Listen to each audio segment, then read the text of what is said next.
Une histoire qui peut, je sais pas, c'est une histoire qui m'a vraiment dérangée. Je dirais à toutes les femmes de faire, de prendre leur garde, de prendre leur garde. Je l'ai fait pour sauver les âmes. Je l'ai fait pour sauver les âmes.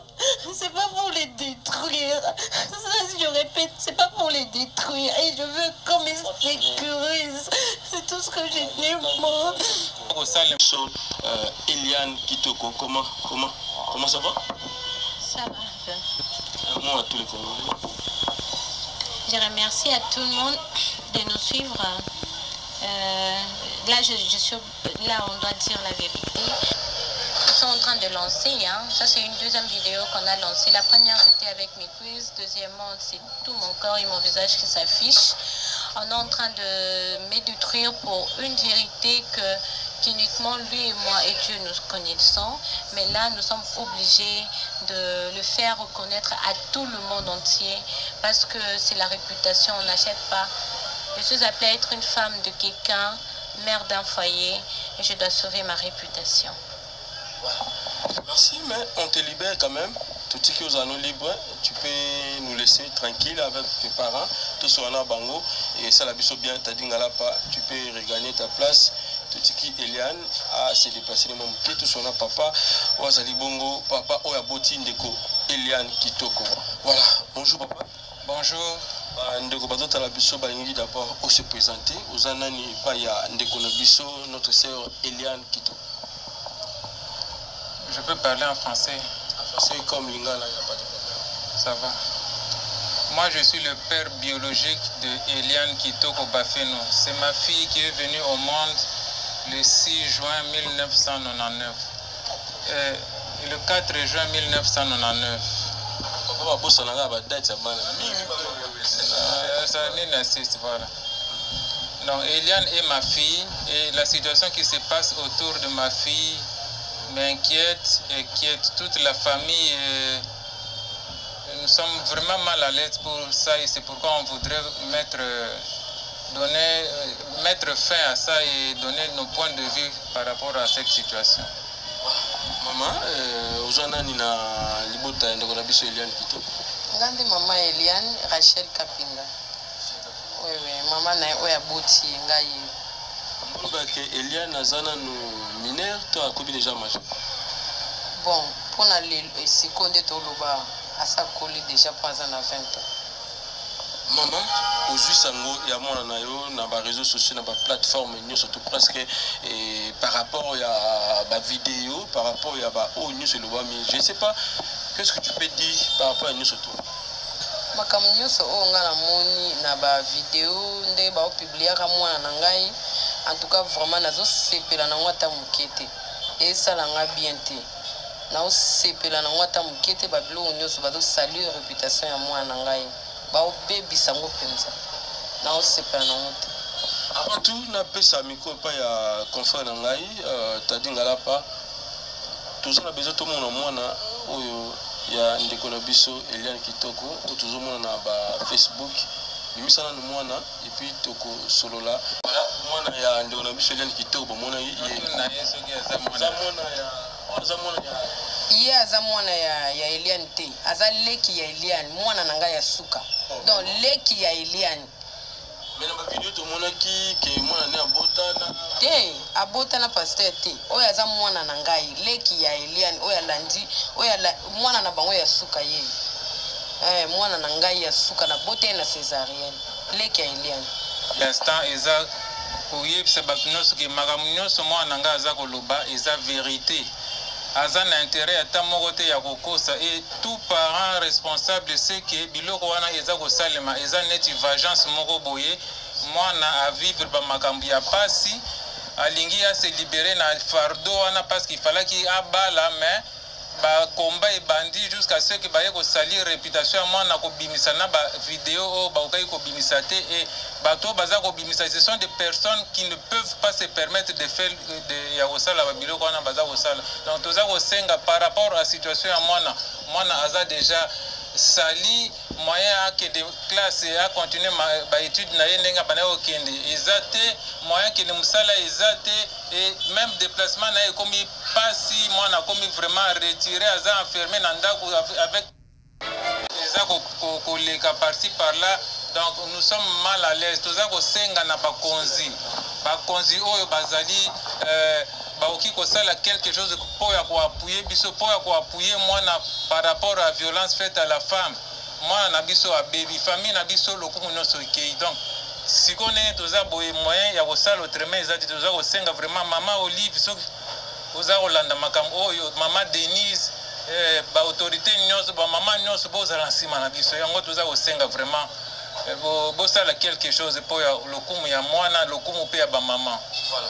Na ningina zo maman muke pa ya maman na biso maman est-ce que maman Kapinga maman Rachel Kapinga est-ce que vous aurez temps au bandai ko zota ko solola mwana to pose ko ko solola mwana yo oui bah en fait ça ka nini pendant la journée parce que nabi mwana moi si a solola wana maman ya mobala solola papa est-ce que maman Rachel azaki maman responsable ya kosolola kana mwana yiba en fait mwana sala nini mibali nini azala na bango ata musaka vi na ndenge nini ko vraiment pona mwana na ngai azala penza mwana moko azala mobulu te mwana moko très calme soki ala muki na tongo akene asokoli ake classe ere église ekoki ake église o ba mibali boye en tout cas nayebi te naza surpris bon nayebi te naye komona ba vidéo na sima ya ba makambo mabe oyo ba komeni ba misusu kutu baza kokomela mwana kofinga babilo moko esalinga na sutuki nayebaki même pas que esalinga kutu donc esalinga bien te en tant que mwasi bakokai vraiment kosalir mwana modèle wana te atake ye aza na mbongo ebele ata soki aza ndenge nini akokaki kosala biloko wana te. En tout cas nga vraiment nazaki vraiment surpris po nayebaki te solana mwana avant auparavant so solana mwana parce que mwana longoli asa longoli bazemi asali ba avortement maman oyebite est-ce que vous aurez temps ko solana mibali bandai ko yoluke na ndaku to pe e bandai ko se passer comment relater biso na histoire maman responsable azala ndini na mwana ya mwasi nga na solola na mwana na ngai na solola na benda ye na komisa ye penza pembeni na nga to solola na ye oh ba avortement nga nazoyoka na sima nayebi te atikala vraiment koyebisa nga ngo te après des années nayebi yango te aye koyebisa nga l'air ba problème nyonso ekobima mais mobali nga na bandai komona ezali kaka Christian wana azana Christian ayaki ke aza fiancé na ye alingaka abima officiellement après heure moko boye papa na ye kutunde moto aboyaki na ye aboyi par rapport ya comportement ya Christian kaka le même aveni camarade Eliane bazali otambola na ye Christian abimi na ye aussi longtemps yo dosenga mariage pas mwasi na yo omoni camarade no bimi na ye omoni oyo bimi na ye kana aveni moko akotisi ba désordre camarade na ene Eliane bazako yokana te bon à partir wana tout monde qui azana ne sérieux te moyen azo mwana biso ezati papa na bango aboyaki ye abandi kobondela mais kaka Christian de na mona ki wana. Est-ce que maman une petite question bino bozolo batie ba vidéo à moi na ba publier moi na bino ba vidéo na nani ako publier et comment qui peut donc pas batwana ndenge bon les azokende d'église ake église assemblée akoti ba réunion na bango na yebi après église bakota ba réunion na bango ya ba membre na bango ndenge ba s'engager na église mais na sima ya makambo wana na yebi te ke makambo bolingo na pasteur ezalaki nga na ye komona ngo na sima le ese eyindi boende na ye koyebaki bazalaki na relation na pasteur nga mpe nasambelaka kuna oui nga nasambelaka kuna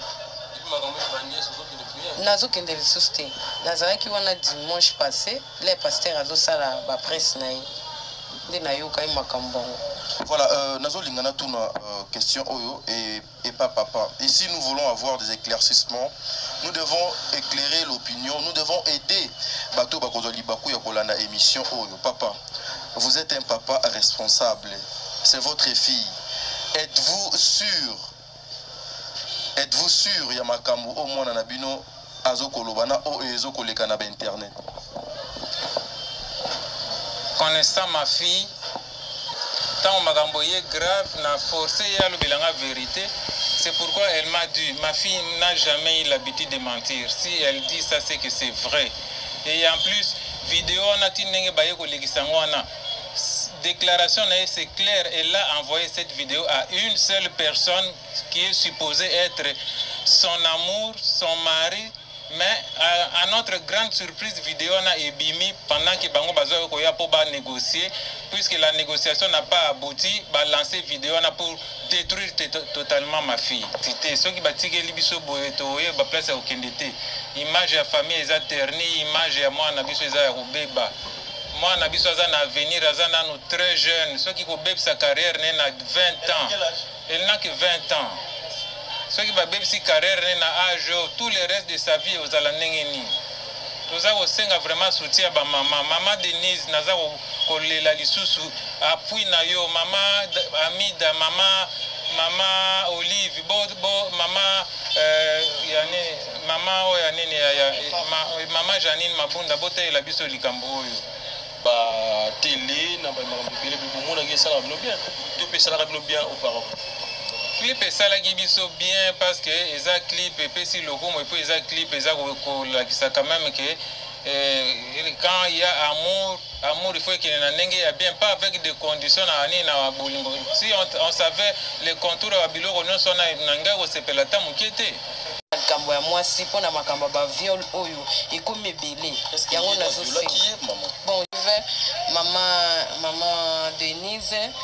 Donc côté kuna ya azobeta to lazana na bambongo na biso koto tozana biso na bambongo te mais to senga kaka sécurité bo sécuriser biso parce que tozana insécurité makasi ya jet makasi ko ba insécurité vraiment ya on a sengi bino bo appuyer biso bo tika biso te tozawana tozape ba congolais pour na défense moi na biso yango biso ba parents lelo to lobby pour soutenir biso. Ba maman nangai pardon s'il te plaît na sengi bino vraiment ba maman boteli makambo ya mwasi pona makambo ba viol oyo ekomi belé yango nazo bon je ne sais pas pona âge wana ya ba mineur ce n'est pas bien âge wana eza mukie eza âge mo mukie makazi